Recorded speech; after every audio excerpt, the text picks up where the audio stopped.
முஸ்லீம்களை நீங்கள் எடுத்துக்கொண்டாலும் முஸ்லீம்களாக இருக்கக்கூடிய ஏக இறைவனை நம்பியவர்களும் குர்ஆனும் சுன்னாவும் காட்டித்தராத பல்வேறு சட்டங்களை இதுதான் மார்க்க சட்டம் என்று விளங்கி இருக்கக்கூடிய ஒரு சூழல். அதில் இன்னும் கொஞ்சம் கூடுதலாக சொல்ல போனால், மார்க்கம் ஒரு சட்டத்தை சொல்லி இருக்கும், அந்த சட்டத்தை தவறாக புரிந்து கொண்டு பல்வேறு தீமைகளை செய்யக்கூடிய சூழலிலையும் நம்முடைய இஸ்லாமிய சமூகம் இன்றைக்கு சிந்தனை இல்லாமலேயே சிதறி கிடப்பதையெல்லாம் பார்க்கலாம். எனவேதான் இந்த தலைப்பில் முஸ்லீம்களோ அல்லது முஸ்லீம் அல்லாதவர்களோ நம்முடைய மார்க்க சட்டத்தை எப்படி தவறாக புரிந்து இருக்கிறார்கள், இந்த மார்க்க சட்டம் எந்த அளவுக்கு சரியானது, நேர்மையானது, எப்படியெல்லாம் அது நமக்கு சொல்லித் தருகிறது என்பதை என்னுடைய இந்த உரையில் ஒவ்வொரு விஷயமாக, ஒவ்வொரு நாளும் ஒவ்வொரு விஷயமாக எடுத்து பேசலாம் என எண்ணியிருக்கிறேன். அந்த வரிசையில் இன்றைக்கு நம்முடைய இஸ்லாமிய மார்க்கத்தினுடைய தனிச்சிறப்பு மிக்க ஒரு சட்டம் சொந்தங்களை சேர்ந்து வாழுதல்.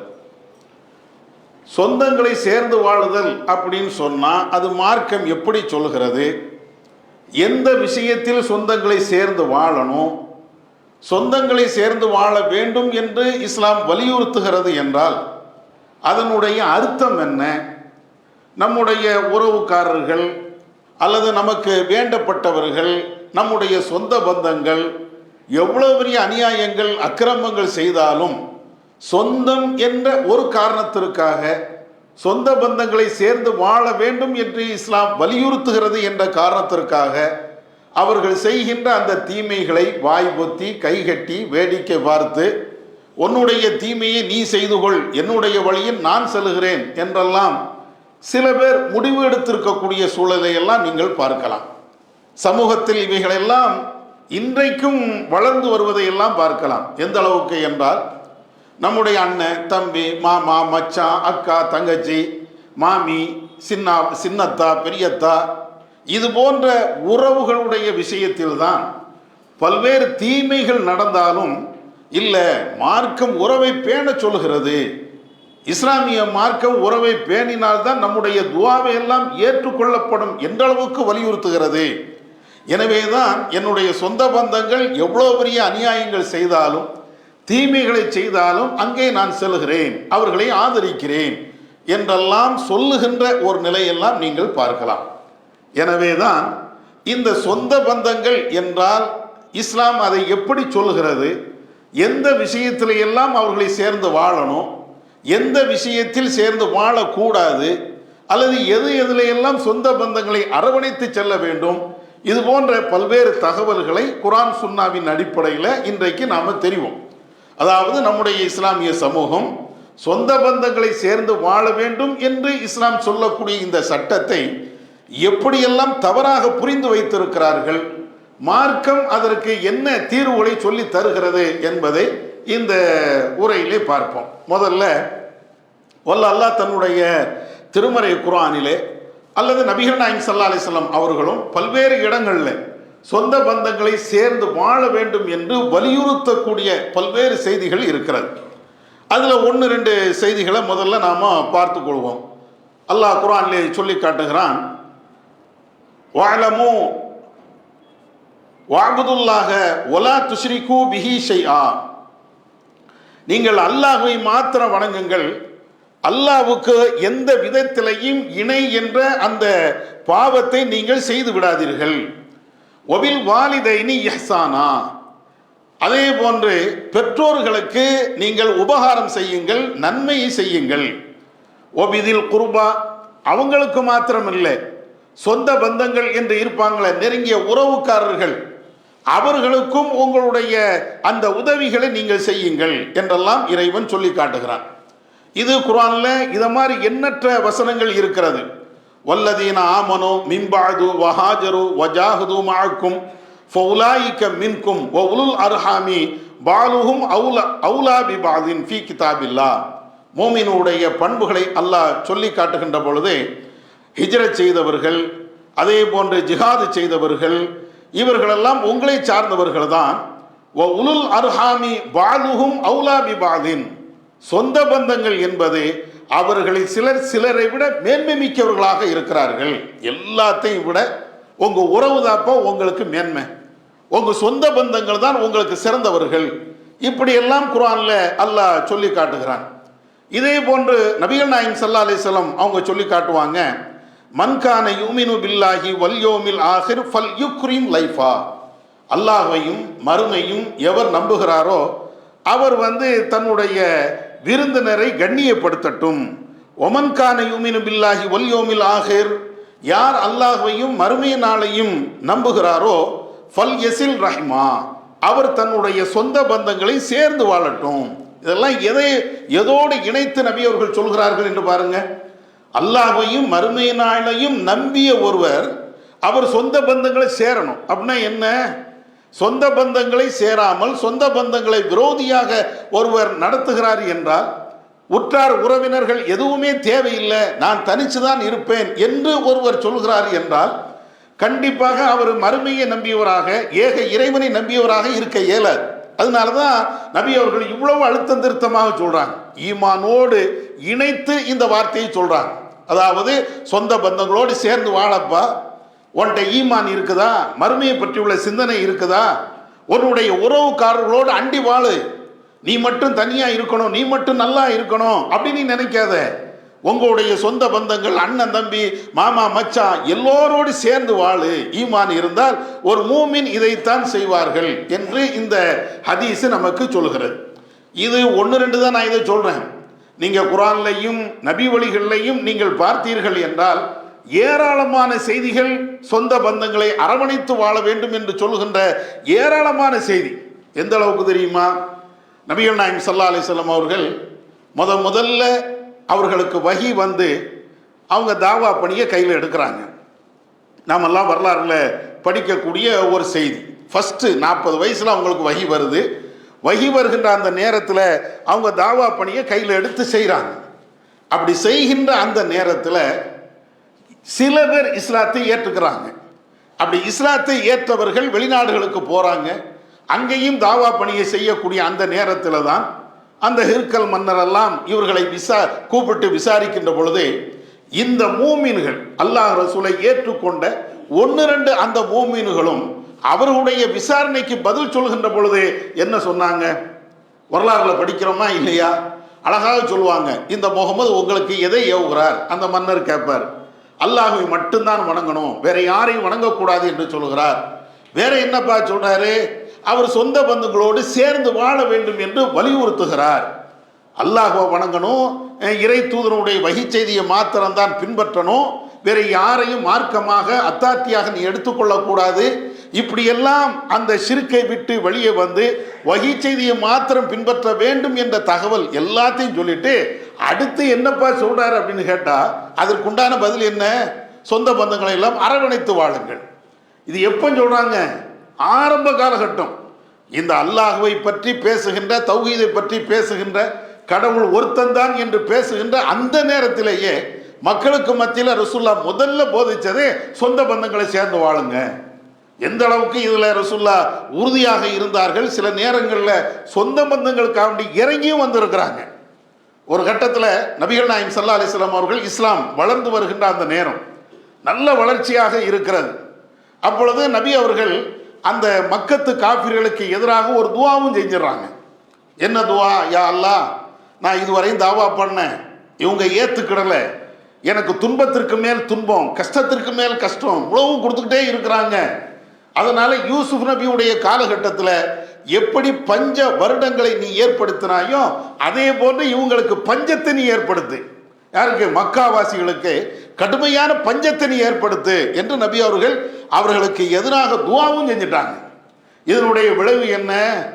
மக்காவில் கடுமையான பஞ்சம். எந்த அளவுக்கு என்றால் சாப்பிடுவதற்கு எந்த புற்பூண்டுகளும் எதுவுமே இல்லை, காய்கறிகளோ அல்லது வேற பொருட்களோ எதுவுமே இல்லை, வறட்சி, கடுமையான வறட்சி. தோல்களை சாப்பிடக்கூடியவர்களாக எலும்புகளை சாப்பிடக்கூடிய அளவுக்கு மிக மோசமான நிலையில் அவங்க தள்ளப்பட்டாங்க. அப்பதான் ரசூலாட்ட மக்கத்து காஃபிர்கள் சார்ந்த அபு சுஃபியான் போன்றவர்கள் எல்லாம், அப்போ அவர் இஸ்லாத்துக்கு வரல, நபி இடத்துல வராங்க. அல்லாஹ்வின் தூதரே, நீங்கள் இறை தூதர் என்று பேசுகிறீங்க, ஆனால் உங்களுடைய சொந்த பந்தங்கள் இப்பொழுது மக்காவில் எவ்வளவு சிரமத்துக்கு ஆளாக்கப்பட்டிருக்கிறான்னு உங்களுக்கு தெரியுதா? சாப்பிடுவதற்கு எந்த பொருளும் இல்லை, விளைச்சல் இல்லை. ஏதாவது தானியங்கள் விளைஞ்சாத்தானே நாங்கள் சாப்பிட முடியும். மழை தண்ணி எதுவுமே இல்லை. அதனால உங்களுடைய சொந்த பந்தங்கள் தான் மக்காவில் வாழ்றாங்க. அந்த சொந்த பந்தங்கள் அத்தனை பேர்களுமே தோள்களை சாப்பிட்றாங்க, செத்து போன வயிற்றுடைய பொருட்களை சாப்பிட்றாங்க, எலும்புகளை சாப்பிட்றாங்க. சாப்பிடுறதுக்கு வழியே இல்லை. இவ்வளவு பெரிய கொடுமைகளும் அவங்க அனுபவிக்கிறாங்க. நீங்கள் அல்லாட்ட துவா செய்யக்கூடாதா? உங்கள் சொந்த பந்தங்களுக்காக நீங்கள் துவா செய்யக்கூடாதா? ரசூலாட்ட கேட்குறாங்க. அல்லாஹ்வுடைய தூதர் அதற்கு பின்னால் துவா செய்கிறாங்க. துவா செய்ததன் காரணத்தினால மிகப்பெரிய மழைகள் அங்கே பொழிகிறது, அவர்களுக்கு செழிப்பான நிலைகள்லாம் ஏற்படுகிறது என்று ஹதீஸில் நம்ம பார்க்குறோம். இதெல்லாம் எதுக்கு? நபிகள் நாயகம் ஸல்லல்லாஹு அலைஹி வஸல்லம் அவர்கள் ஆரம்ப காலகட்டத்தில் இருந்து அல்லாஹ்வை மாத்திரம் வணங்க வேண்டும் என்ற அந்த தௌஹீது கொள்கையை என்னைக்கு சொல்ல ஆரம்பித்தார்களோ அன்றில் இருந்து அவங்களுடைய இன்னொரு பிரச்சாரமே சொந்த பந்தங்களை சேர்ந்து வாழுங்க, உறவுகளோடு ஒட்டி வாழுங்க, அவங்கள துண்டித்து விடாதீங்க. ஏராளமான ஹதீஸு. யாரெல்லாம் உங்களுடைய வாழ்நாள் அதிகரிக்க வேண்டுமோ அவர்கள் உறவை சேர்ந்து வாழுங்கள். ரசூலுல்லாஹ் இப்படிலாம் சொல்லுவாங்க. உனக்கு வயசு கூடணுமா, வாழ்க்கை இன்னும் கொஞ்சம் கூடுதல் நாள் வாழ வேண்டுமா, சொந்த பந்தங்களை சேர்ந்து வாழு. எதுக்கு எடுத்தாலும் சொந்தம் தான். ரசூலுல்லாஹ் அந்த அளவுக்கு, எந்த அளவுக்குன்னா முதல்ல அல்லாஹ்வும் ஆயத்தை இறக்குறானே, வாந்திர் அஷீரத்தக்கல் அக்ரபீன், நபியே உங்களுடைய நெருங்கிய உறவுக்காரர்களுக்கு முதல்ல நீ சொல்லு, தௌஹீதை சொல்லு என்று வருகின்ற பொழுது கூட அல்லாஹ் முதல்ல எதை சொல்றான்னா, அவருக்கு சொல்லு இவருக்கு சொல், அதெல்லாம் ரெண்டாவது. முதல்ல உன் சொந்தத்துக்கு நீ சொல்லு, உன்னுடைய குடும்பத்தார்கள் அனைவர்களுக்கும் நீ அவங்கள கூப்பிட்டு முதல்ல நீ சொல்லு. அது பிறதான நபிகள் நாயகம் ஸல்லல்லாஹு அலைஹி வஸல்லம் அவர்கள் அங்கே இருக்கக்கூடிய தன்னுடைய குடும்பத்தார்கள் அத்தனை பேர்களுமே கூப்பிட்டு வந்து கடவுள் ஒருத்தந்தான் என்ற அந்த தௌஹீதை அவங்க எடுத்து சொல்றாங்க. அப்ப இதெல்லாம் எதுக்கு சொல்கிறோம் என்றால், மார்க்கத்தில் இதையெல்லாம் வலியுறுத்தி சொல்லப்பட்ட ஒரு செய்தி. சொந்த பந்தங்களை சேர்ந்து வாழணும், உறவினர்களோடு சேர்ந்து வாழணும் என்ற அளவிற்கு நபிகள் நாயகம் ஸல்லல்லாஹு அலைஹி வஸல்லம் அவர்கள் பல்வேறு தகவல்களை நம்மளுக்கு சொல்லியிருக்கிறாங்க. எந்த அளவுக்குன்னா, நம்முடைய அம்மா அல்லது அத்தா இவங்களில் யாராவது ஒரு ஆள் இணை வைத்து இருந்தாலும், பெற்றோர்கள் இணை வைத்து இருந்தாலும் கூட அவங்களோடு சேர்ந்து வாழணும், அவங்களுக்கு செய்ய வேண்டிய உதவிகளை செய்யணும். இல்லை எங்கள் பெற்றோர்களை இணை வைக்கிறாங்க, ஷிர்க் வைக்கிறாங்க, அல்லது வேற மதத்திலே இருக்கிறாங்க, இஸ்லாமிய கொள்கை அவங்க ஏற்கலை, அதனால அவங்களுக்கு நான் செய்ய வேண்டிய உபகாரங்களை நான் செய்ய மாட்டேன் இப்படின்னு ஒரு முஸ்லீம் போதிக்க கூட. நபிகள் நாயகம் ஸல்லல்லாஹு அலைஹி வஸல்லம் அவங்கள்ட்ட அஸ்மா பின்த் அபூபக்கர் அவங்க வராங்க. அவங்க ரசூலுல்லாஹ்ட்ட ஒவ்வொரு விஷயமா கேட்குறாங்க. அப்போ அவங்க சொல்கிறாங்க, அல்லாஹ்வின் தூதரே, என்னுடைய தாயார் இணை வைக்கக்கூடிய கொள்கையில் இருக்கிறாங்க, ஆனால் நான் அவங்களோடு சேர்ந்து வாழலை. ஏன்னா நான் இஸ்லாத்துக்கு வந்துட்டேன், அவங்க ஷிர்கில் வேற மதத்தில் இருக்கிறாங்க. நான் இஸ்லாத்து வந்ததின் காரணத்தினால என்னுடைய தாயாரோடு நான் சேர்ந்து வாழுகின்ற நிலையில் நான் இல்லை. ஆனால் என் தாய் என்ன நினைக்கிறாங்க தெரியுமா? என்னோடு சேர்ந்து வாழணும் அப்படின்னு நினைக்கிறாங்க. எனக்கு விருப்பம் கிடையாது, ஆனால் என் தாய் என்னோடு சேர்ந்து வாழணும் அப்படின்னு நினைக்கிறாங்க. அப்போ என் தாயோடு சேர்ந்து வாழட்டுமா? ரசூலுல்லாஹ்ட்ட கேட்கும்போது அல்லாஹ்வுடைய தூதர் சொல்கிறாங்க, சிலி உம்மிக்கி, உன்னுடைய தாயோடு நீ சேர்ந்து வாழு. இணை வைக்கக்கூடிய மோசமான ஒரு கொள்கையில் அவங்க இருந்தாலும் கூட அந்த பெற்றோருக்கு செய்ய வேண்டிய கடமைன்னு ஒன்று இருக்கா இல்லையா? அந்த கடமையை நீ அவங்களுக்கு செய். நீ எங்கே வாழ்கிறாயோ அங்கே உன்னுடைய தாயை வைத்துக்கொள், அவங்களுக்கு செய்ய வேண்டிய அனைத்து உபகாரத்தை நீ செய். நபிகள் நாயகம் ஸல்லல்லாஹு அலைஹி வஸல்லம் அவர்கள் அஸ்மா என்ற அந்த நபி தோழியர்களுக்கு அல்லாஹ்வுடைய தூதர் இப்படி உத்தரவு போடுறாங்க. இதெல்லாமே பல்வேறு தகவல்கள் இது மாதிரி நிறைய இருக்கிறது. இவைகள் அனைத்திலையுமே ஒரே ஒரு செய்தி தான் திரும்ப திரும்ப சொல்லப்படுகிறது. என்ன செய்தி என்றால், சொந்த பந்தங்களை சேர்ந்து வாழணும். இந்த சட்டத்தை தான் முஸ்லீம்களில் நிறைய பேர் தவறாக புரிகிறோம். என்ன தவறாக புரிகிறோம்? இப்போ நான் சொன்ன இந்த ஆயத்துகள் ஹதீஸுகள், அல்லது நான் சொல்லாமல் விடுபட்டு போன இதே கருத்தில் அமைந்திருக்கக்கூடிய இன்ன பிற ஆயத்துகள் ஹதீஸுகள், இவைகள் எல்லாத்தையும் வைத்து கொண்டுதான் ஒட்டுமொத்த இஸ்லாமிய சமூகமும் அவங்களுடைய உறவுகள் அல்லது சொந்தங்கள் அல்லது அவங்களுக்கு நெருங்கிய வட்டாரங்கள் யாராக இருந்தாலும் அவங்களோடு சேர்ந்து வாழணும். எந்த அளவுக்கு சேர்ந்து வாழணும்? என் அண்ணன் வரதட்சணை வாங்கினாலும் சேர்ந்து வாழுவேன், என் தம்பி வரதட்சணை வாங்கினாலும் சரி, கொடுத்தாலும் சரி, அல்லது வட்டி வாங்கினாலும் சரி, வாங்காமல் இருந்தாலும் சரி, அவரோடு சேர்ந்து வாழுவேன். என்னுடைய குடும்பத்தில் இருக்கக்கூடியவர்கள் மிகப்பெரிய ஆடம்பரமாக திருமணம் நடத்துவாங்க, ஆனால் நான் போவேன். அல்லது மார்க்கம் தடுத்த பல்வேறு விஷயங்கள் இருக்குமே, பூ புனித நீராட்டு விழா நடத்துவாங்க, இவர் போய் கலந்துக்கிடுவார். ஏன்பா கலந்துக்கிட்ட? சொந்தங்களை சேர்ந்து வாழணும்ல. ஏன் அக்கா வீட்டில் அக்கா மகளுக்கு இதை மாதிரி ஒரு நிகழ்வு நடக்குது அப்படின்னு சொன்னால் அதில் போகலாமா? போகணும். ஏன்பா போகணும்? சொந்தங்களை சேர்ந்து வாழணும்னு சொல்லியிருக்கிறாங்கல்ல, அதனால நான் போகிறேன். அது தப்பு இல்லையா? தப்பு கிடையாது. அவங்க செய்கிறது அவங்களுக்கு தான் அந்த தப்பு. நான் சொந்த பந்தங்களை சேர்ந்து வாழ வேண்டும் என்ற அடிப்படையில் இது போன்ற நிகழ்வுகளில் நான் கலந்து கொள்கிறேன். மார்க்கம் அது சொல்லுதா இல்லையா? வலியுறுத்துகிறதா இல்லையா? அப்போ இதை மாதிரி சுன்னத்து என்று அந்த மார்க்கம் விருத்த சேதனை செய்வாங்களா இல்லையா? அதுக்கு மிகப்பெரிய பந்தல், அதுக்கு மிகப்பெரிய ஏற்பாடுகள் எல்லாமே செஞ்சுருப்பாங்க. இவர் போவார். எதுக்குப்பா போறிய அப்படின்னு கேட்டாச்சுன்னா, ஆமாம் என்ன செய்கிறது, இதெல்லாம் சுன்னத்துங்கிறது மார்க்கத்தில் இருக்குது, அதுக்காண்டி இப்படி ஆட போகிறோம், அதுக்கு ஒரு மாலையை போடுறது, அதுக்கு ஒரு அல்பாத்தியா ஓதுறது, அதற்கு பின்னால் ஊர்வலமாக அழைச்சிட்டு போகிறது, இப்படியெல்லாம் கடந்த காலத்தில் இருந்துச்சே. அப்போ இதெல்லாம் மார்க்கத்தில் உண்டுமா? இல்லையே. நபி அவர்கள் சுன்னத்து அதை செய்யலாம், அது ஒன்றைத்தான் ரசூலுல்லாஹ் சொன்னாங்களே தவிர அதை முன்னிறுத்தி இவ்வளவு பெரிய ஆடம்பரங்களும் இவ்வளவு மோசமான நிகழ்வுகளும் நடத்துக்குதப்பா, இதெல்லாம் மார்க்கத்தில் இல்லாத ஒன்று தானே அப்படின்னு சொன்னாலும் அது இல்லைதான். இருந்தாலும் உறவை நேசிக்கணுமா இல்லையா? உறவு நேசிக்கணும்னு இஸ்லாம் சொல்லுகிறத, அதனால தான் நான் போகிறேன். மார்க்கத்தில் தடுக்கப்பட்ட ஒன்றாக இருந்தாலும் சொந்த பந்தங்கள் வேற வழி இல்லைல்ல. நிறைய பேர் நீங்கள் கேளுங்க, ஏன்ப்பா வரதட்சணை கல்யாணத்தில் கலந்துக்கிட்டிய? வேற வழியே இல்லைங்க. ஏன்னா என் அக்காவா போச்சுல, வேற ஆளாக இருந்தால் புறக்கணிச்சிருப்பேன். என் அக்கா மகா, வேற என்ன செய்யறது, நான் தான் நின்று கல்யாணம் நடத்தணும், அதனால தான் நான் போகிறேன். எல்லாத்துக்கும் எல்லா தீமைகளுக்கும் அந்த தீமைகள் சொந்த பந்தங்கள் செய்கிறார்கள் என்றால் அதை ஆதரிப்பதற்கும் அந்த தீமையான நிகழ்வுகளிலே கலந்து கொள்வதற்கும் நாம் வச்சிருக்கக்கூடிய ஒரே ஒரு ஆதாரம் இந்த ஆதாரம் தான். சொந்த பந்தங்களோடு சேர்ந்து வாழணும், அவங்களோடு நம்ம சேர்ந்து இருக்கணும் அப்படிங்கிறது தான்.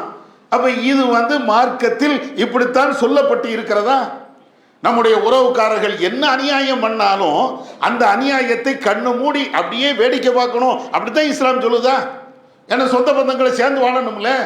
அதுக்காக வேண்டி அவங்க என்ன தீமைகள் செய்தாலும் நம்ம கண்டுகொள்ளக்கூடாது இப்படின்னு இஸ்லாம் எங்கேயாவது சொல்லியிருக்குதான்னா இதுக்குத்தான் இந்த சட்டத்தை தவறாக புரிந்திருக்கிறார்கள் என்று நம்ம சொல்றோம். சொந்த பந்தங்களை சேர்ந்து வாழணும், அதை மாற்றுக்கிறது கிடையாது. எதுல சேர்ந்து வாழணும், எதுல சேர்ந்து வாழக்கூடாது, எந்த நிலையில அவங்களோடு ஒட்டி உறவாட வேண்டும், எந்த நிலையில அவர்களை வெட்டி விட வேண்டும், ரெண்டும் இஸ்லாம் சொல்லுகிறது. சொந்த பந்தங்களை சேர்ந்து வாழணும் என்பதற்காக வேண்டி அவங்க செய்யக்கூடிய அனைத்து தீமைகளையும் ஆதரிக்க முடியுமா? அவங்க என்ன செஞ்சாலும் தலையாட்ட முடியுமா? தலையாட்ட முடியாது என்பதற்கு ஆதாரத்தை நான் சொல்றேன். அதற்கு முன்னால இன்னொரு விஷயத்தை நீங்க பாருங்களேன். எதுல சொந்த பந்தங்களை சேர்ந்து வாழ வேண்டுமோ அதுல நம்ம மக்கள் சொந்த பந்தங்களை சேர்ந்து வாழ மாட்டாங்க, அதுல நம்ம உறவுகளை பேணணும்னா மாட்டாங்க. சொத்து பிரச்சனை வந்துருச்சுன்னு வைங்களேன், அண்ணன் தம்பிகளுக்கு மத்தியில் சொத்து, தகப்பனாருடைய சொத்தை பங்கு வைக்கணும். அப்ப அண்ணன் கொஞ்சம் கூடுதலா எடுத்துட்டாரு, அல்லது தம்பிக்கு சொத்தை தரமாட்டேன்னு விட்டுட்டாரு, என்ன செய்யறான்? இப்ப சொந்த பந்தங்கள் சரி அப்படின்ட்டு இந்த ஆயத்தை ஹதீஸை வச்சுக்கிட்டு சரின்ட்டு போறாங்களா? சண்டை சண்டை சண்டை, தெரு சண்டை ஆகி வட்டார சண்டை ஆகி கோர்ட் வரையும் போய் கடைசி அவனுக்கும் இல்லாம இவனுக்கும் இல்லாம நடுத்தல நிற்கிறான். ஒரு சாதாரணமா ஒரு சொத்து பிரச்சனை, சொத்து பிரச்சனையில வேண்டுமானால் சரி அண்ணன் தானே சாப்பிட்டுட்டு போறான் அப்படி விட வேண்டியதானே, தங்கச்சி தானே எடுத்துட்டு போறா, நம்ம சொந்தம் தானே, நமக்கு கிடைக்கிறது அவளுக்காக கிடைச்சிட்டு போட்டுமே, நமக்கு வேணா இல்லாம போயிடட்டுமே, சொந்த பந்தங்களை இஸ்லாம் சேர்ந்து வாழ சொல். இதுக்கெல்லாம் பார்க்க மாட்டேங்கிறான். இதுக்குத்தான் சொந்த பந்தங்கள் அப்படிங்கக்கூடிய ஆயத்தை ஹதீஸை சொல்லணும். விட்டு கொடுக்கக்கூடிய விஷயத்துல என்னுடைய காசு, என்னுடைய பணம், என்னுடைய சில உரிமைகள், இதை என் அண்ணன் எடுத்துக்கிட்டான், என் தம்பி எடுத்துக்கிட்டான், மாமா எடுத்துக்கிட்டான் அப்படின்னா சொந்த பந்தங்களுக்காண்டி நான் விட்டு கொடுத்துட்டப்பா, அதுல ஒரு நியாயம் இருக்குது. ஆனா இஸ்லாமிய சமூகம் இதுல மட்டும்தான் சண்டை ஓடுவாங்க. எதுல? சொத்து விஷயத்துல, அம்மா வாப்பா விட்டுட்டு போன பல்வேறு பொருளாதார விஷயத்துல, அண்ணனுக்கு மட்டும் இவ்வளோ கொடுத்த எனக்கு ஏன் இவ்வளோ தரல அப்படின்னு சண்டை போடக்கூடிய விஷயத்துல, இதுல எல்லாத்திலையும் நீங்க பாருங்க சொந்த பந்தங்கள் அந்த அந்த அந்த பேச்சே இருக்காது. அதுல மட்டும் மாச கணக்குல வருட கணக்குல ஆரம்பத்தில் இருந்து கடைசி வரையும் சண்டை. பல வருஷத்துக்கு அண்ணன்ட்ட பேச மாட்டான், தங்கச்சிட்ட பேச மாட்டான், மாமன்ட்ட பேச மாட்டான். என்னப்பா பிரச்சனை? அதான் அன்னைக்கு நேற்று என்ன வார்த்தை பேசினார் தெரியுமா? மானம் உள்ளவன் என் அண்ணன்ட்ட பேசுவானா அப்படிம்பான். ஏன் உன் அண்ணன் தானடா பேசினா, மன்னிச்சு விட. மன்னிக்கலாம் முடியாது. அவர் கேட்ட கேள்வி, நீனா இருந்தீன்னா தற்கொலை பண்ணிருப்பாடா அப்படிங்கிறான். யாரு? அண்ணன் பேசிட்டான், தம்பி பேசிட்டாங்களாம், மாமா பேசிட்டாங்களாம். அதுக்காக வேண்டி தான் நான் பேசாமல் இருக்கிறேன். அவன் கேட்ட கேள்வி நீ பாரு. இப்போ சொந்த பந்தங்கள் உறவுகளோடு சேர்ந்து வாழணுங்கிற ஆயத்து எங்கே போச்சு? ஹதீஸ் எங்கே போச்சு? மார்க்கம் சொல்லக்கூடிய இந்த சட்டங்கள்லாம் எங்கே போச்சு? உண்மையிலேயே உன்னுடைய பெற்றோர்களும் அண்ணனோ தம்பியோ மாமனோ மச்சானோ கடுமையான வார்த்தைகளில் உங்களை திட்டிவிட்டார்கள் என்றால், பேசிவிட்டார்கள் என்றால், அப்பந்தான் இந்த ஆயத்தையெல்லாம் கொண்டு வரணும். எப்போ அல்லாஹ் சொந்த பந்தங்களை சேர்ந்து வாழணுங்கிறான். நீ திட்டிட்ட தப்பு தான், இருந்தாலும் சேர்ந்து வாழுவேன். எந்த முஸ்லீம்கள்கிட்ட இருக்குது? யார்கிட்ட இதை மாதிரி கடைபிடிக்கிறாங்க? 1-2 பேர் விதிவிலக்காக இருக்கலாம். இதுக்கு தான் சொல்றோம், இந்த சொந்த பந்தங்களை சேர்ந்து வாழுதல் அப்படின்னு சொன்னாச்சுன்னா அதுல அவ்வளவு தப்பாக புரிஞ்சு வச்சிருக்கணும். எதிலே சேர்ந்து வாழ வேண்டுமோ அதிலே சேர்ந்து வாழ்றது இல்லை. எதிலே பிரிந்து வாழ வேண்டுமோ, எதிலே மார்க்கம் தடை செய்கிறதோ அதுல தான் நம்ம சேர்ந்து வாழணும் அப்படின்னு நிலையாக உட்கார்ந்துட்டு இருக்கிறோம். இப்ப மார்க்கம் எப்படி சொல்கிறது? முதல்ல அண்ணனோ மாமனோ மச்சானோ யாராக இருக்கட்டும், அவர்கள் ஒரு தீமையை செய்கிறார்கள் என்றால் யாரு செய்தாலும் தீமையை தீமை என்றுதான் பார்க்கணும். ஃபர்ஸ்ட் தீமைக்கு யாருக்கும் உதவியோ ஒத்துழைப்போ செய்யக்கூடாது என்று இஸ்லாத்தினுடைய அடிப்படையான ஒரு சட்டம். நீங்க குர்ஆனை நீங்க படிச்சு பாருங்க. தாவனு அலல் பிர்ரி வத்தக்குவா வலா தாவனு அலல் இஸ்மி வல் உதுவான். இந்த ஒரு வசனம் போதும். இந்த சொந்த பந்தங்களை சேர்ந்து வாழணுமா பிரியணுமா அப்படிங்கிறதுக்கு இந்த ஒரு வசனம் போதும். நன்மையான விஷயத்திலையும் இறையச்சமான விஷயத்திலையும் நீங்கள் உதவி செய்யுங்கள். ஒலா தாவனு அலல் இஸ்மி வல் உதுவான். வரம்பு மீறக்கூடிய பாவமான காரியத்திற்கு நீங்கள் உதவி செய்யாதீர்கள். உங்களுடைய அண்ணன் மாமா மச்சான் யாரா இருக்கட்டும், அவர்கள் நன்மையான விஷயத்தில் உங்களை அழைக்கிறாங்களா, நீ சேரு. தொழுகைக்காண்டி உன்னுடைய அண்ணன் கூப்பிடுறாரு, சேரு. சரி நம்ம 2 பேரும் சேர்ந்து ஒரு தர்மம் பண்ணுவோம்ப்பா அப்படின்னு கேட்கிறாரு, சரி நம்ம 2 பேரும் சேர்ந்துருவோம். ஒரு நல்ல விஷயத்திற்காக வேண்டி நம்முடைய குடும்பத்தை சார்ந்த பல்வேறு ஆட்கள் ஏதாவது உதவி கேட்கிறாங்களா, சேர்ந்து செய்வோம். இது இந்த வசனம் சொல்கிறது. இதுல உறவை பேணு என்று சொல்கிறது. அதே நேரத்தில் ஒலா தாவனு அலல் இஸ்மி வல் உதுவான். பாவமான விஷயம், அண்ணன் கூப்பிடுறாரு, வாப்பா 2 பேரும் சினிமா பார்த்துட்டு வருவோம். சொந்த பந்தங்களை சேரணும். அதுதான் அண்ணன் கூட போய் கஷ்டப்பட்டு சினிமா பார்த்துட்டு வந்தேன் சொல்ல முடியுமா? அண்ணன் தண்ணி அடிக்கிறாருன்னு வைங்களேன், தம்பியை கூப்பிட்றாரு, தம்பி வாடா நம்ம 2 பேரும் ஜாலியாக தண்ணி அடிச்சுட்டு வந்துடுவோம். இல்லை மார்க்கத்தில் கூடாது, சொந்த பந்தங்களை சேரணும், அதனால என் கூட தண்ணி அடிக்கணும் அப்படின்னா போயிடலாமா? அப்போ இந்த ஆயத்தின் அடிப்படையில் நீங்கள் யோசிச்சு பாருங்க. அட அண்ணன் கூப்பிட்டா என்ன, வாப்பா கூப்பிட்டா என்ன, உம்மா கூப்பிட்டா என்ன, நன்மையில ஒன்று சேருவோம் தீமையில ஒன்று சேரக்கூடாது அப்படின்னு சொல்லிட்டு இவ்வளவு தெளிவாக இந்த ஒரு வசனம் பத்தாதா? எதுல சேரணும் எதுல சேரக்கூடாது, சொந்த பந்தங்களை எதுல சேரணும் எதுல சேர்க்கக்கூடாது, சொந்த பந்தங்கள் சேரணும் என்று சொல்லக்கூடிய அந்த வசனத்துடைய அர்த்தம் என்ன? எல்லா விஷயத்திலும் சேர முடியாது தானே, தீமைகளில் சேரக்கூடாது என்று இவ்வளவு அழுத்தம் திருத்தமாக இந்த ஒரு வசனமே போதும். இருந்தாலும் இன்னும் சில வசனங்களை நீங்க பாருங்களேன். அல்லாஹ் தன்னுடைய திருமறை குர்ஆன்ல சொல்றான், லா தஜிது கௌமன் யுமினூன பில்லாஹி வல் யௌமில் ஆகிர் யுவாத்தூன மன் ஹாத்தல்லாஹ வ ரசூலா வலவ் கானூ ஆபாவுஹும் அவ் அப்னாஅஹும் அவ் இஹ்வானஹும் அவ் அஷீரத்தஹும். அல்லாஹ் குர்ஆன்ல சொல்றான், அல்லாஹ்வுக்கும் அல்லாஹ்வுடைய தூதரையும் எதிர்த்தவர்கள், எதிர்த்து போர் செய்தவர்களை உங்களில் யாராவது ஒரு ஆள் விரும்புகிறீர்களா? அல்லாஹ் ரசூலை எதிர்த்து அவர்களோடு போர் செய்யக்கூடியவர்களை உங்களில் யாராவது அப்படி விரும்புகிறீர்களா? ஈமான் கொண்டவர்கள் இப்படி இருக்க மாட்டாங்க. அல்லாஹ்வையும் ரசூலையும் நம்பி இருக்கக்கூடியவர்கள் இப்படி அல்லாஹ்வை ரசூலை எதிர்த்தவர்களை நேசிக்கக்கூடியவர்களா இருக்க மாட்டாங்க. யாரெல்லாம் தெரியுமா? அல்லாஹ் பட்டியல் போட்டு சொல்லி காட்டுகிறான். ஒலவ் கானூ ஆபாஹும்.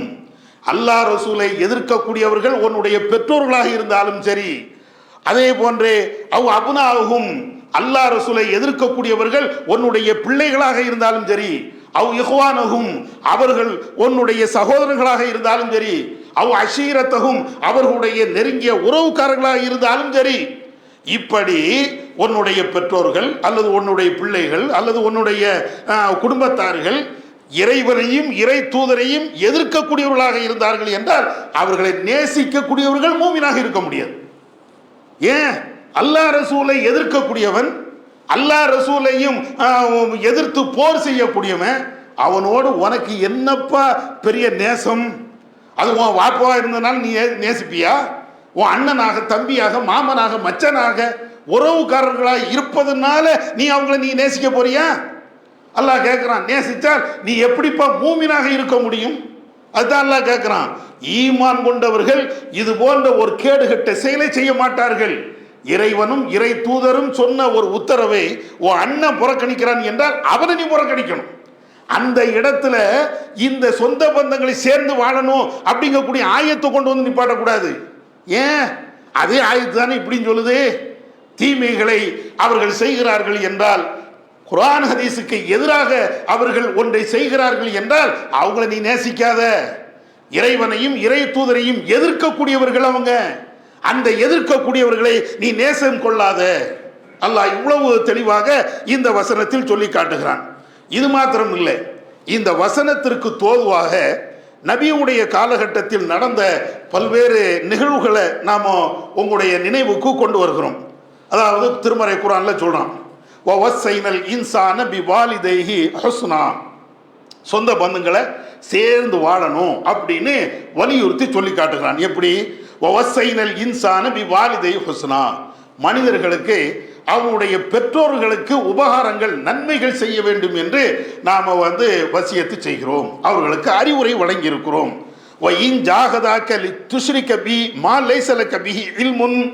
உனக்கு அறிவில்லாத ஒரு விஷயத்துல நீ இணை கற்பிக்க வேண்டும் என்று அவர்கள் உன்னை வற்புறுத்தினார். யாரு? பெற்றோர்களுக்கு நீ மரியாதை செய்யி, பெற்றோர்களுக்கு உபகாரம் நீ பண்ணு அப்படின்னு சொல்லிட்டு அல்லாஹ் சொல்றான். எந்த பெற்றோர்களுக்கு நீ உபகாரம் பண்ணணுமோ, அவர்களுக்கு மரியாதை செய்யணுமோ, அந்த பெற்றோர்கள் உனக்கு ஒரு கட்டளை போடுறாங்க, நீ இணை வைக்க வேண்டும் என்று. அப்படி கட்டளை இட்டால் ஃபலா துதேஹுமா, அதுக்கு நீ வழிபடாத, அதுக்கு நீ கட்டுப்படாத. பெற்றோருக்கு எல்லாத்தையும் கட்டுப்படத்தான் வேணும், ஆனா தீமை என்று அந்த ஷிர்க்கை செய்ய வேண்டும் என்று சொன்னால் அதுக்கு நீ கட்டுப்படாத அப்படின்னு சொல்லி இந்த வசனம் சொல்லுகிறது.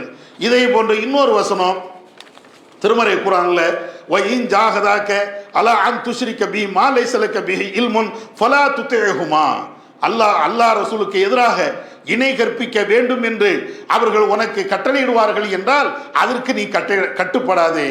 வஸாஹிபுஹுமா ஃபித் துன்யா மஅரூஃபா, அதே நேரத்தில் அந்த பெற்றோர்களுக்கு உலக விஷயத்துல, நன்மையான விஷயத்துல நீ சேர்ந்து வாழ்.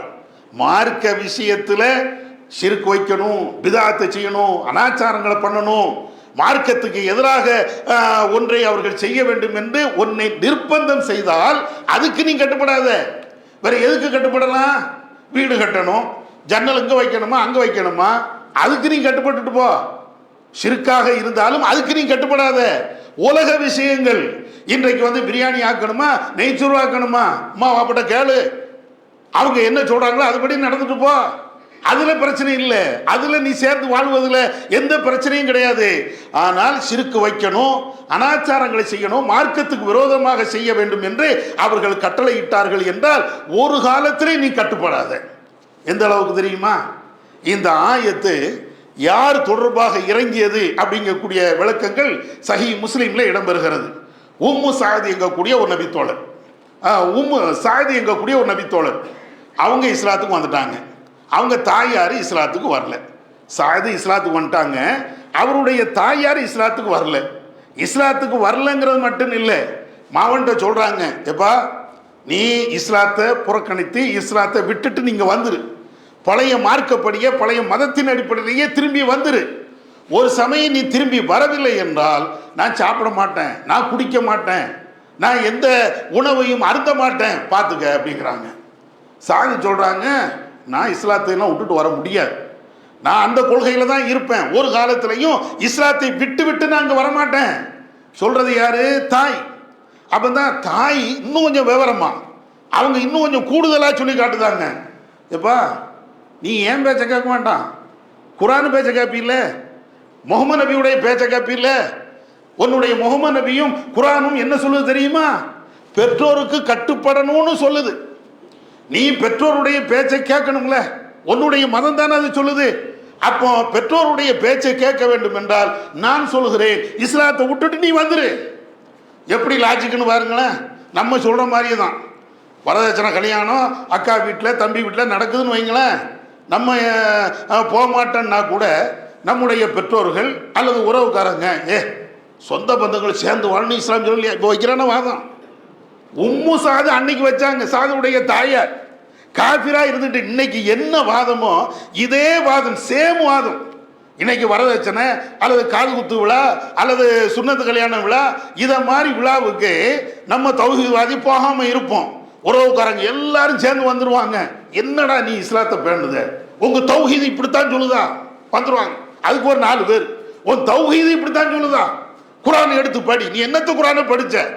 அக்காவை தங்கச்சியோடு சேர்ந்து வாழணும் இஸ்லாம் சொல்லுது, நீ என்ன இதெல்லாம் புறக்கணிக்கிற? இதெல்லாம் மார்க்கமா? கடுமையான சண்டையா இருக்கும். நம்மளால பதிலே பேச முடியாது, அந்த அளவுக்கு சண்டையா இருக்கும். இந்த வாதத்தை பார்த்தோன்னா நம்மளையும் சில பேர் அமைச்சர் தானே, உறவுகளை எல்லாம் பேணி வாழணும் தானே, இந்த ஒரு விஷயத்துக்காக, ஒரு சின்ன விஷயத்துக்காக வேண்டி அக்கா முகத்தை வந்து நம்ம முறிக்க வேண்டுமா?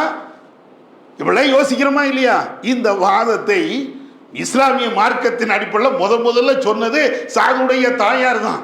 நீ சிறுக்கு வைக்காத அப்படின்னு இவங்க சொல்லும் போது என் பேச்ச நீ கேளப்பா, உன்னுடைய வேதம் குர்ஆன் நபி இதைத்தானே சொன்னாங்க, அம்மாவுடைய பேச்சை கேட்கணும் தானே சொன்னாங்க, என் பேச்சை கேளு. அதனால இஸ்லாத்தை விட்டுரு. கடைசி எந்த அளவுக்குன்னா இவங்க கொள்கையில உறுதியாக இருந்தாங்க, நபி தோழர் இல்லையா, கொள்கையில உறுதியாக இருந்தாங்க. உறுதியாக இருந்து அதற்கு பின்னால அவங்களுக்கு இன்னொரு சகோதரர் அம்மாறாங்கக்கூடிய சகோதரர், அவர் போய் உம்மா சாப்பிடாம இருக்கிறாங்க அப்படின்னு சொல்லிட்டு தண்ணியோ அல்லது உணவோ கொடுத்தாச்சுன்னா அவங்களுக்கு கடுமையான கோபம். சாதுடைய தாயாருக்கு கடுமையான கோபம். மீண்டும் திட்டி தீக்குறாங்க மௌனை. சாதை வந்து கடுமையாக திட்டி தீக்குறாங்க. ஆனாலும் அவர் வளைஞ்சு கொடுக்கல. பெற்றோர்கள் இவ்வளவு நெருக்கடி கொடுத்தாலும் அந்த கொள்கையை விட்டு, இஸ்லாமிய கொள்கையை விட்டு அவங்க கொஞ்சம் கூட அதுல வந்து வளைஞ்சு கொடுக்கல. நீ செத்தாலும் எனக்கு பிரச்சனை இல்லை, தாயை பார்த்து நீ செத்தாலும் எனக்கு பிரச்சனை இல்லை, அல்லது வேற என்ன உங்களுக்கு கொடுமை நடந்தாலும் பிரச்சனை இல்லை, ஆனா இஸ்லாத்தை நான் விட மாட்டேன், உங்களுக்காண்டி இஸ்லாத்தை நான் வளைக்கவும் மாட்டேன், மார்க்கம் என்ன சொல்கிறதோ அதுல நிலையாக உறுதியாக இருப்பேன் அப்படின்னா. இந்த விஷயத்துக்கு தான் அல்லாஹ் இந்த ஆயத்தை இறக்கி வச்சிருக்கிறான். வைன் ஜாஹதாக்க அலா அன் துஷ்ரிக பி மா லைஸ லக பிஹி இல்முன், உனக்கு அறிவில்லாத ஒரு விஷயத்தில் இணை வைக்க வேண்டும் என்று உன்னுடைய பெற்றோர்கள் உன்னை வலியுறுத்தினாலும் அதுக்கு நீ கட்டுப்படாத. சாதுடைய விஷயத்தில் தான் இந்த வசனம் இறங்குது. இப்பெல்லாம் எப்படி பார்க்கணும்? அப்போ பெற்றோர்களுக்கு கட்டுப்படணும், உற்றார் உறவினர்கள் அவங்களோடு சேர்ந்து வாழணும். அதே நேரத்தில் மார்க்கத்துக்கு புறம்பாக அவர்கள் ஒரு நிலைப்பாட்டை எடுக்கிறார்கள் என்றால் நீ வேறு நான் வேறு. இது பெற்றோர்களை புறக்கணித்தது, உறவுகளை துண்டித்தது என்ற நிலையில வராது. முதல்ல அதை புரியணும். அவங்க தீமை செய்கிறார்கள், அந்த தீமைக்கு நம்மளையும் கூப்பிடுகிறார்கள், அந்த தீமைக்கு சாட்சியாக நம்மளையும் ஆக்குறார்கள் என்ற ஒரு நிலை வருகின்ற பொழுது அதுல நான் இருக்க மாட்டேன், அந்த தீமைக்கும் எனக்கும் சம்பந்தம் இல்லை அப்படின்னு வெளியே வந்துடணும். நம்மள நிறைய பேர் என்னன்னா, இல்லை இப்படி வெளியே வந்தா சொந்தங்களை புறக்கணித்த, உறவுகளை துண்டித்த அந்த பாவம் வந்துருமே, அதனால நம்முடைய துவா ஏற்றுக்கொள்ளப்படாம ஆயிருமே இப்படி நினைக்கிறோம். அப்படி நினைக்க தேவை இல்லை. மார்க்கம் அப்படி சொல்லவே இல்லை. எப்படி சொல்கிறது? தீமைக்கு நீ துணை போகாத, நன்மையான விஷயத்துல நீ துணையா நின்று, அது பிரச்சனை இல்லை. உலக விஷயத்திலே நீ சேர்ந்து இரு, அதுவும் பிரச்சனை இல்லை. ஆனா மார்க்கம் என்று வருகின்ற பொழுது நீ துண்டிச்சுத்தான் தனியாத்தான் நிக்கணும். எந்த அளவுக்கு என்றால் பல்வேறு இடங்கள்ல அல்லாஹ் குர்ஆன்ல சொல்லுவான், உன்னுடைய பெற்றோர்கள் உறவுக்காரங்க அவங்களுக்கு செய்யக்கூடிய உதவிகள்ல மிக அற்புதமான உதவி என்ன தெரியுமா? துவா செய்யறது. உறவுக்காரங்களுக்கு நாம செய்ய காசு பணத்தை விட, அவங்களுக்கு நாம கொடுக்கக்கூடிய மற்ற உதவிகளை விட மிகப்பெரிய உதவி என்ன? துவா தானே. ஒரு மனுஷன் இன்னொரு மனுஷனுக்கு செய்யக்கூடிய துவா அவ்வளவு மதிப்பு மிக்கது. அதுவும் குறிப்பாக பெற்றோர்களுக்கு பிள்ளைகள் செய்ய வேண்டும் துவா. ஒரு மனுஷன் இறந்துட்டாலேயே எல்லாமே நின்று போய்விடும், 3 விஷயத்தை தவிர. அதுல ரசூலுல்லாஹ் ஒண்ணு என்ன சொல்லுவாங்க? வலதுன் சாலிஹுன் யதுலஹு, அந்த பெற்றோருக்காக வேண்டி துவா செய்யக்கூடிய நல்ல பிள்ளை, அவன் செய்யக்கூடிய அந்த துவா அந்த இறந்தவருக்கும் அதனுடைய நன்மை கிடைக்கும் அப்படிம்பாங்க. அப்ப துஆ என்பது நம்முடைய உறவுக்காரர்களுக்கு நம்ம செய்யக்கூடிய உதவிகள்லேயே மிக உயர்ந்த ஒரு உதவி, அல்லாஹ்விடத்திலே கேட்கிறோம். ஆனா இதையும் கூட ஷிர்க் வைத்தால் இந்த துஆ கூட நீ செய்யாத. பெற்றோர்களுக்கு அவங்க இணை வைத்த நிலையில் இறந்து விட்டார்கள் என்றால் அந்த துஆவை கூட ஒரு பிள்ளை செய்யக்கூடாது. என்ன உறவை நேசிக்கும், உறவு பேணணும் தான். ஆனா மார்க்க வரம்புகளுக்கு உட்பட்டு அவங்க வாழலையே. மார்க்க நெறிகளுக்கு உட்பட்டு இருந்தால் அவங்களுக்கான நம்ம துஆ செய்யலாம், இல்லை என்றால் செய்யக்கூடாது. குர்ஆன்ல சொல்றான், மா கான லின் நபி வல்லதீன ஆமனு அன் யஸ்தக்ஃபிரு லில் முஷ்ரிகீன் வலவ் கானு அவுலா உலி குர்பா மின் பாதி மா தபய்யன லஹும். அல்லாஹ் சொல்லி காட்டுகிறான், மோமினான நபி எந்த நபியாக இருந்தாலும், மோமினான மக்களாக யாராக இருந்தாலும் இணை வைக்கக்கூடியவர்களுக்கு அவர்கள் பாவ மன்னிப்பு தேடக்கூடாது. மோமின்களாக இருந்தாலும் இறை தூதராக இருந்தாலும் இணை வைத்து இறந்து விட்டார்களே அவங்களுக்கு துஆ செய்யக்கூடாது. உயிரோடு இருந்தால் அவங்களுக்காண்டி துஆ செய்யலாம். இப்போ நம்ம பெற்றோர்கள் ஷிர்கில் இருக்கிறாங்க, அவங்களுக்காண்டி துஆ செய்யலாம்னா உயிரோடு இருக்கிறாங்க. ஆமாம், யா அல்லாஹ் அவருக்கு நேர்வழி காட்டு, யா அல்லாஹ் அவர்களுக்கு நல்ல ஒரு சீரான ஒரு வழியை கொடு கேட்கலாம், அது தப்பு இல்லை. இறந்து விட்டார்கள் என்றால் இணை வைத்த பெற்றோர்களாக இருந்தாலும் உறவுக்காரர்களாக இருந்தாலும் அவர்களுக்காக வேண்டி துஆ செய்யக்கூடாது. இந்த இடத்துல சொந்த பந்தங்களை சேர்ந்து வாழணும், அதுக்காக வேண்டி அவங்க என்ன கொள்கையில் இருந்தாலும் துஆ செய் அப்படின்னு நல்லா சொல்லல, சேர்ந்து வாழு. அதே நேரத்தில் அவர்கள் தீமை செய்திருந்தார்கள் என்றால் இதுல இருந்து நீ விளைவிக்க. அதே மாதிரி இன்னும் ஏராளமான செய்திகள் நபிகள் நாயகம் ஸல்லல்லாஹு அலைஹி வஸல்லம் அவருடைய காலகட்டத்தில் நடந்த இன்னும் சில விஷயங்கள்.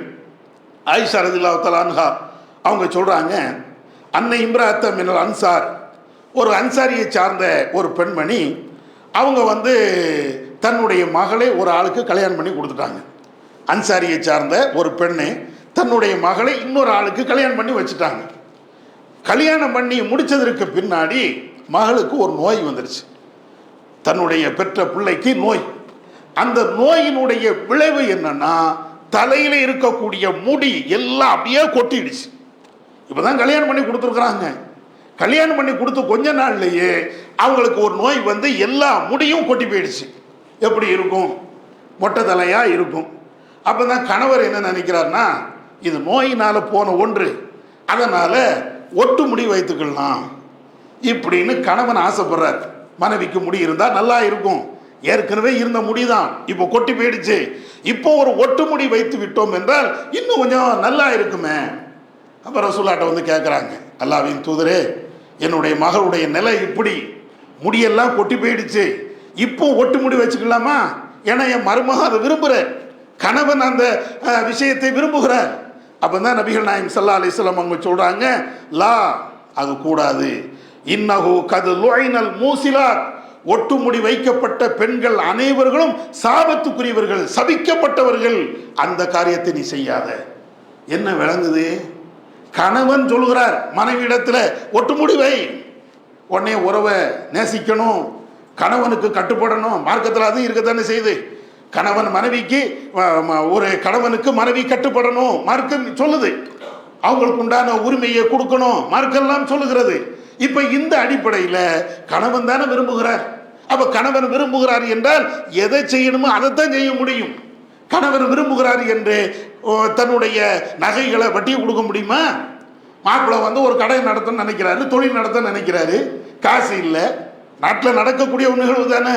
உடனே என்ன சொல்லுவாரு, உன் நகை எடுத்து நீ வட்டிக்கு விட்டுரு, அதுல இருந்து வரும் காசு நீ வடமானத்துக்கு வச்சு அதை எனக்கு கொஞ்சம் காசை திருப்பித்தா, நான் மீண்டும் உனக்கு நகை வாங்கி தந்துடுவேன், அதை மீட்டு தந்துடுவேன், ஏதாவது ஒன்று சொல்லி அந்த நகையை அடகு கடையில் கொண்டு வைக்க சொன்னார். சரின்னு ஏற்றுக்கிட முடியுமா? கணவன் தான், உறவுக்காரர் தான், நெருங்கிய உறவு தான், கணவனுடைய பேச்சை கட்டுப்படும் தான். ஆனால் அவர் எதை சொல்கிறார்? வட்டி வாங்க சொல்றார். எப்படி கட்டுப்பட முடியும்? ரசூலுல்லாஹ் இங்க அதைத்தான் தடுக்கிறாங்க.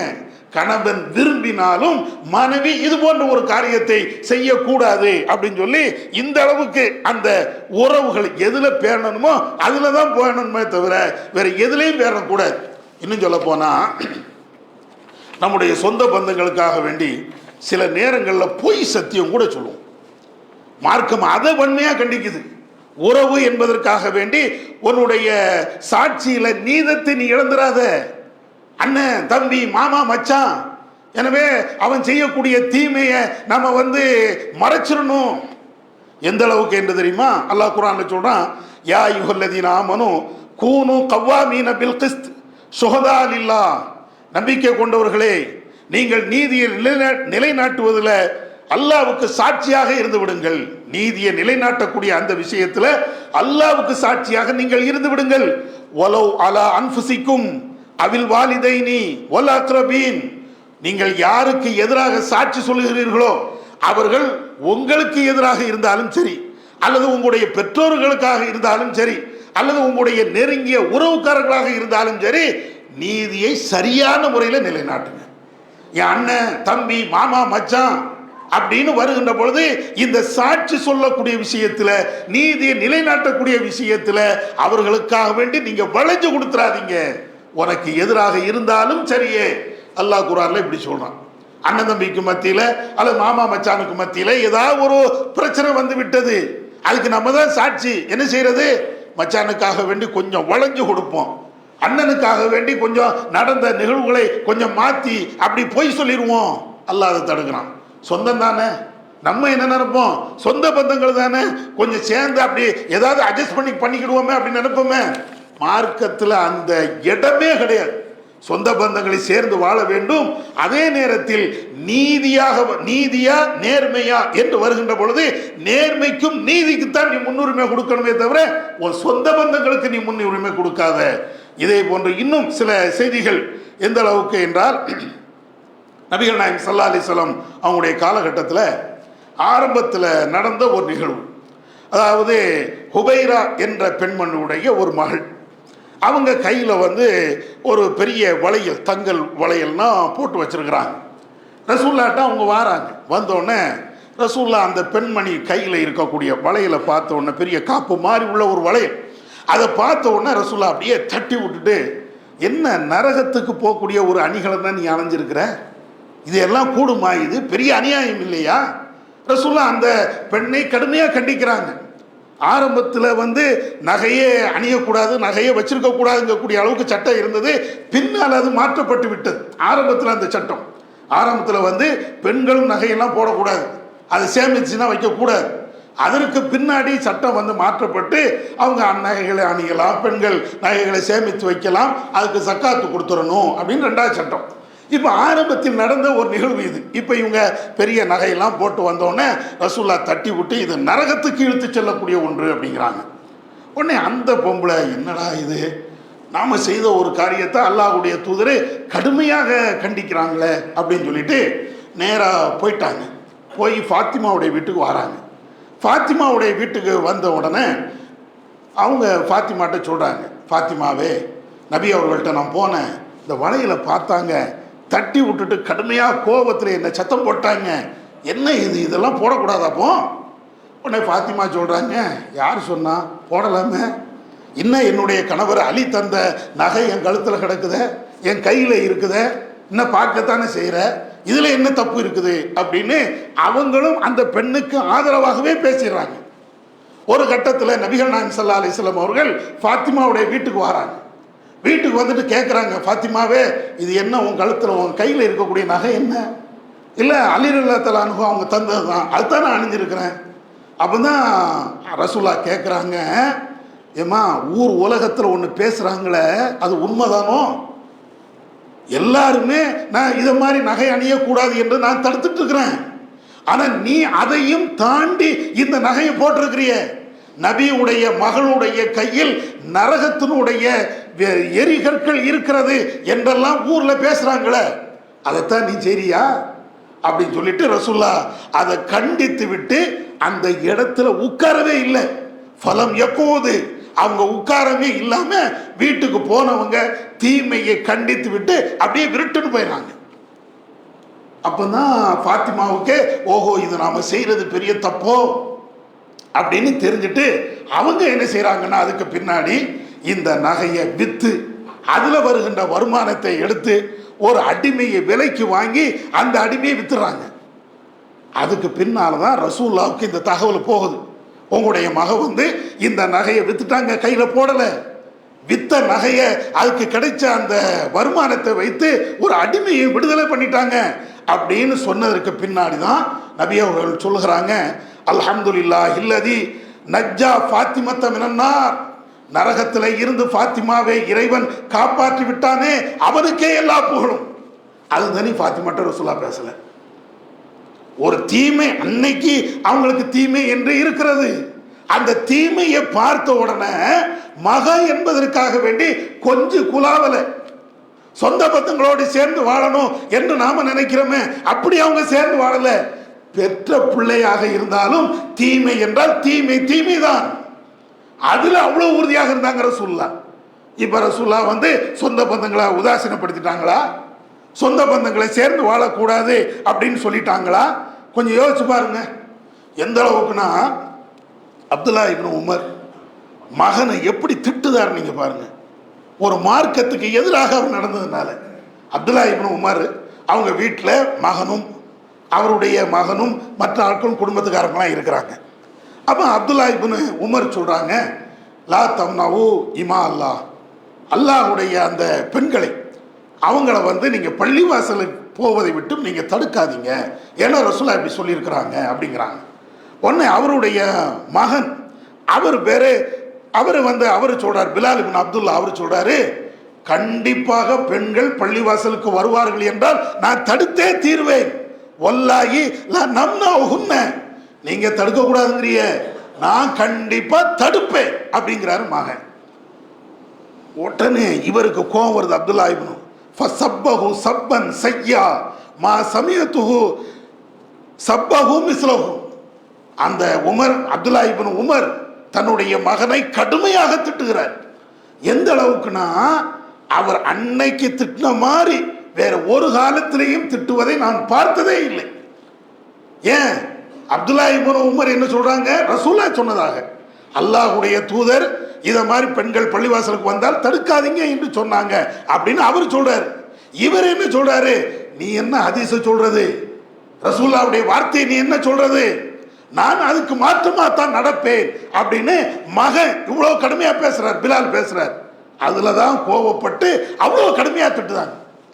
நம்ம என்ன வீட்டில் உட்காந்துட்டு தொழுகையில விரலாட்டணும்னு வைங்களேன், நம்ம மச்சான் வருவார், விரலாட்டு கோஷ்டியா அப்படின்ட்டு அவரு நக்கல் அடிப்பாரு. அல்லது பாத்தியா ஓத மாட்டேன்னு சொன்னு வைங்களேன், உடனே இன்னொரு ஆள் வருவார், இவன் பாத்தியா கோஷ்டி, பாத்தியாலாம் கூடாதும்மா அப்படின்னு நக்கல் அடிப்பார். நம்ம ஹேன்னு சிரிச்சுட்டு போவோம். என்ன சிரிப்பு வண்டி கிடக்குதுன்னு. இங்க மாமனா மச்சானா, யாரை அவர் கிண்டல் அடிக்கிறார், ரசூலுல்லாஹ்வை கிண்டல் அடிக்கிறார், அல்லாஹ்வுடைய தூதரை எதிர்த்து பேசுகிறார். நமக்கு என்ன சொந்தம் இல்லை, சொந்தம் இல்லை. எனக்கு இங்க சொந்தம் என்ன ஆச்சு? அப்துல்லா இப்னு உமருடைய வீட்டில் மகன் தானே, ஹதீஸுக்கு மாற்றம் என்று வருகின்ற பொழுது கொதித்து எழுதலையா? இது வேணும் நம்மள்கிட்ட. சொந்த பந்தம் என்பதற்காக வேண்டி எதிலே சேரணுமோ அதுல தான் சேர முடியுமே தவிர அவர்கள் செய்கின்ற தீமைக்கு வக்காலத்து வாங்க முடியாது. வரதட்சணை வாங்குகிறார்கள் என்றால் சொந்தம் இல்லைதான் அந்த இடத்துல. அநியாயமான அக்கிரமமான வேறு எது தீமையான மார்க்கம் தடுத்த செயலை செய்கிறார்கள் என்றால் உனக்கும் எனக்கும் உறவு இல்லை அந்த விஷயத்துல. பாக்கி எல்லா விஷயத்திலையும் சேரலாம், பாக்கி எல்லா உலக விஷயத்துல நம்ம இணைந்து வாழலாம். ஆனால் மார்க்கத்துக்கு எதிராக ஒன்றை அவர்கள் செய்வார்கள் என்றால் அதற்கு சொந்த பந்தங்கள் உறவை சேர்ந்து வாழணும் என்று இஸ்லாம் சொல்கிறது என்ற இந்த ஆயத்தை, ஹதீஸை, இந்த சட்டத்தை நாம் அங்க முன்னிறுத்த முடியாது. மார்க்கத்துக்கு எதிராக யார் செயல்பட்டாலும் அது இஸ்லாத்துக்கு விரோதமான ஒரு செயல் என்றுதான் நம்ம பார்க்கணுமே தவிர சொந்த பந்தங்கள் என்ற அந்த முகமுடியை போர்த்தி கொண்டு அவர்கள் செய்யக்கூடிய அனைத்து தீமைகளையும் ஆதரவளிக்க கூடாது என்பதை இதில் இருந்து புரிந்து கொள்ளலாம். இஸ்லாமிய சமூகம் இந்த சொந்த பந்தங்களை சேர்ந்து வாழ வேண்டும் என்பதில் இப்படி ஒரு தவறாக புரிந்து இருக்கிறார்கள். தீமையிலே சேரக்கூடாது, நன்மையிலே சேர்ந்து கொள்ளலாம் என்ற அந்த சட்டத்தை இஸ்லாம் காட்டிய அடிப்படையில் நாம் புரிந்து கொள்வோம். வல்லல்லாஹ் நம்ம கேட்டதின் அடிப்படையில் செயல்பட அவன் அருள் செய்வானாக. வாஹுதாவான அல்ஹம்துலில்லாஹி ரப்பில் ஆலமீன்.